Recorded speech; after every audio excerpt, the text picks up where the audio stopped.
This is going to make a lot of people exceptionally angry, and it will evoke plenty of violent verbal response from a certain group of so-called sports fans. Good. I don't give a damn how angry you are, or how many times you threaten me as you have in the past, because on this one, I've never been more determined. And in the end, damn sure I will change some minds. Okay, maybe a few, maybe just one, but I'll start there and never surrender. When it comes to the issue of horse racing in America, there are moments when you don't need another statistic. You need a line in the sand. And in this case, the statistics are so brutal, so heinous, so evil. This line is permanent. Let's start with the centerpiece of it all, the Kentucky Derby. Mint juleps, big hats, and a smiling crowd pretending, oh, they're watching something noble. Rubbish! Behind the pageantry, the numbers tell a very different story.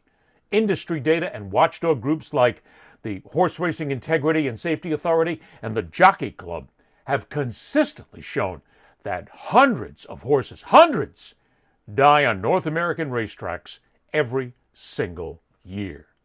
Not over decades, every single year. We're talking roughly 1.2 to 1.5 deaths per 1,000 starts.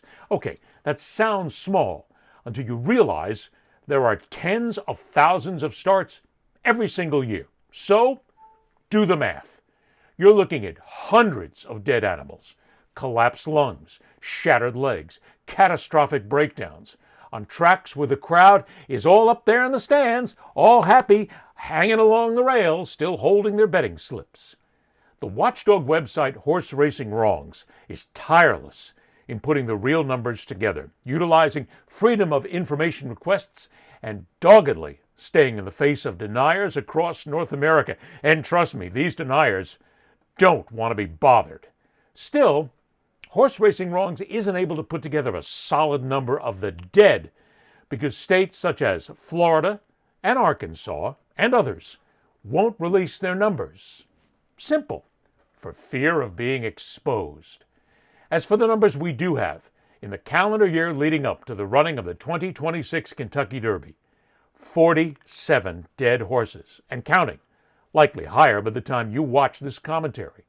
Since 2014, Horse Racing Wrongs has confirmed what they can confirm, more than 12,000 dead horses. And don't hide behind the word euthanasia.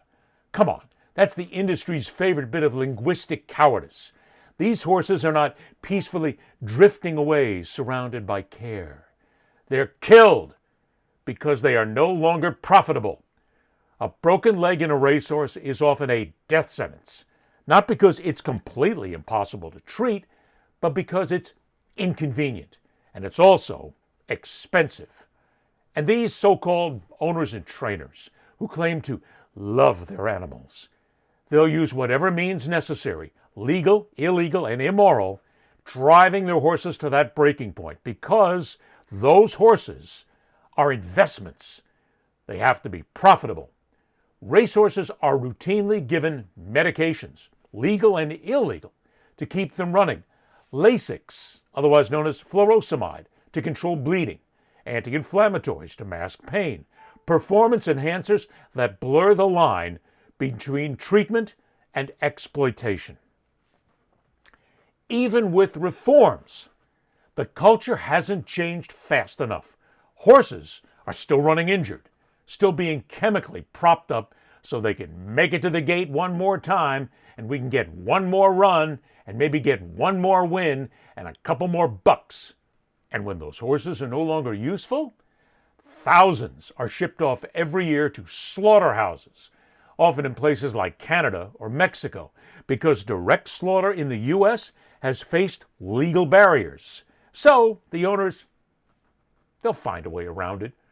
Organizations like PETA and the ASPCA have documented this pipeline for decades. Horses that once ran in front of cheering crowds and no longer, they wind up packed into trailers, transported for days, and then killed for meat. That is the life cycle of your sport. And here's where this stops being abstract.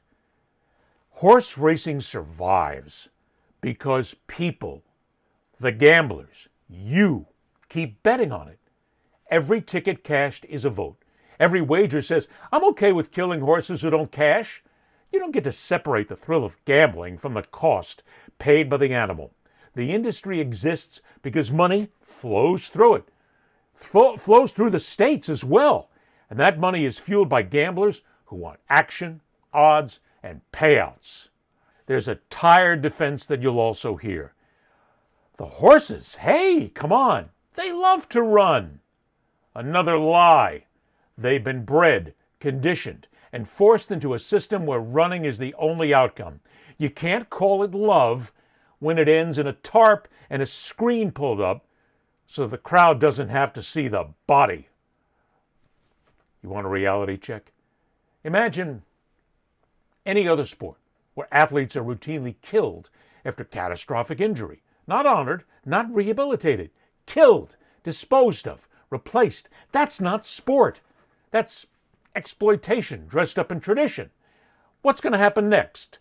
Gladiator games to the death on pay-per-view? It's probably coming. Look, I don't give a single damn if you choose to plunge your brains out, wagering away via smartphone apps or swiping cash to the local bookie. Honest, I don't care. Go ahead, attack every casino, roll every pair of dice, play every hand of cards. Do it all. Go right ahead and do it. You're allowed to. I have no trouble with it. But stop wagering on whether the athlete you've bet on, a few bob here and there, is going to die. Last time I checked, no football, baseball, hockey, basketball, soccer player, or any human from any other sport might be killed if they don't win, or at the very least, make for a payoff. These horses don't have that choice. So how can you live with yourself knowing that you helped make their death possible? So here's the ask. I'd like to demand it. I'll even beg. Stop watching. Stop betting. Stop pretending this is harmless entertainment. You want me to beg? Okay, I'll do it. But I won't be silenced with the facts. The Kentucky Derby, the Triple Crown, every single horse race doesn't exist without an audience. Horse racing doesn't survive without money. This ends when people, humans, decide it ends. And if that sounds harsh, good. It should. So long as gamblers and profit seekers keep this despicable venture in motion, more horses will die. Tens, hundreds, thousands. And they will die every day, every week. Because the alternative is accepting that in 2026, we still gather to celebrate a system where animals run until they break. And when they do, they're just discarded like losing tickets. You can't love horses and love horse racing at the same time. You're either encouraged to stop the killing or you take a perverse glee in watching them die. Go ahead. Make your move.